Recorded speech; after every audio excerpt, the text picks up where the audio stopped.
ಅದು ಅವ್ರಿಗೆ ಬಿಟ್ಟಿದ್ದು, ಅವ್ರಿಗೆ ವಿವೇಚನೆಗೆ ಬಿಟ್ಟಿದ್ದು. ನನ್ನ ಕೆಲಸ ಏನಿತ್ತು, ಅವರೊಂದು ಸವಾಲು ಹಾಕಿದ್ರು, ವಿಶೇಷವಾಗಿ ಶುಕ್ರವಾರನೂ ಡೆಡ್ಲೈನ್ ಹಾಕಿದ್ರು ಅವರು.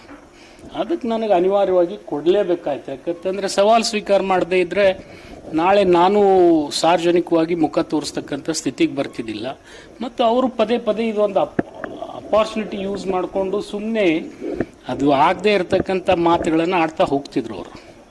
ಅದು ಅಕಸ್ಮಾತ್ ಅವರಲ್ಲಿ ಆತ್ಮಸ್ಥೈರ್ಯ ಇತ್ತು, ಒಂದು ಶಕ್ತಿ ಇತ್ತು ಅಂದರೆ ಅವ್ರು ಪ್ರದರ್ಶನ ಮಾಡಲಿ, ನಂದೇನು ಅಭ್ಯಂತರ ಇಲ್ಲ. ಇವತ್ತು ನಾನು ಹೇಳ್ತೀನಿ, ನಾನು ಅವ್ರು ಕರ್ಕೊಂಡೇ ಹೋಗಿ ಸ್ಪೀಕರ್ ಕೊಡ್ತೀನಿ, ಆಯಿತಾ?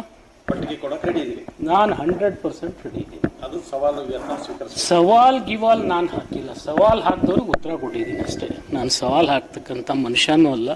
ನಾನು 30 ವರ್ಷ ರಾಜಕಾರಣದಲ್ಲಿ ನೀವು ನೋಡಿದ್ದೀರಿ, ನಾನು ಯಾವತ್ತೂ ಸವಾಲ್ ಹಾಕಿಲ್ಲ. ಮತ್ತು ಸವಾಲ್ ಹಾಕಿದವ್ರಿಗೆ ನಾನು ಸ್ವೀಕಾರ ಮಾಡಿ ಉತ್ತರ ಕೊಟ್ಟಿದ್ದೀನಿ.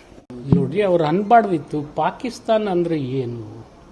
ಪದೇ ಪದೇ ಪಾಕಿಸ್ತಾನ ಜೊತೆ 2 ಸರ್ತಿ ಯುದ್ಧ ಮಾಡಿ ಗೆದ್ದ ಮೇಲೂ ನೀನು ಪಾಕಿಸ್ತಾನ ಹೆಸರು ತಗೊಳ್ಳೋದು ಬಿಡದೇ ಇದ್ರಿ. ಇನ್ನೊಂದು ಸರ್ತಿ ಮಾಡೋಣ, ಅದಕ್ಕೇನಿದೆ?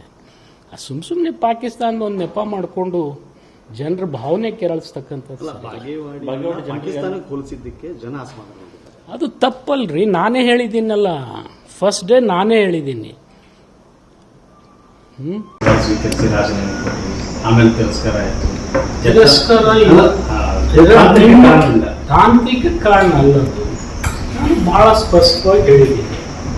ನಾನು ಕೊಟ್ಟ ಮೇಲೆ ಅವರು ತಮ್ಮ ವಿಲಿಂಗ್ನೆಸ್ ಎಕ್ಸ್ಪ್ರೆಸ್ ಮಾಡಿದ್ದಾರೆ, ಕೊಡ್ತೀನಿ ಅಂತ ಮುಂದೆ ಬಂದರೆ ಅದಕ್ಕಿಂತ ಮೊದಲೇ ನಾನು ಸ್ವೀಕಾರ ಮಾಡ್ರಿ ಅಂತ ಹೇಳಿದ್ದೆ. ಸರ್, ಅದು ರಾಜೀನಾಮೆ ಕೊಡೋ ಸ್ಟೈಲೇ ಅಲ್ಲ, ಅದು ಬೇರೆ ಇದೆ. ಒಂದೇ ಲೈನಲ್ಲಿ ಕೊಡಬೇಕಾಗಿತ್ತು. ನೀವು ಬೇಕಾದ ಹೇಳ್ತೀರಿ, ನಾನು ಕೊಟ್ಟ ಮೇಲೆ ಅವ್ರು ಕೊಡದೇ ಇದ್ರೆ ಏನು ಮಾಡ್ತೀರಾ?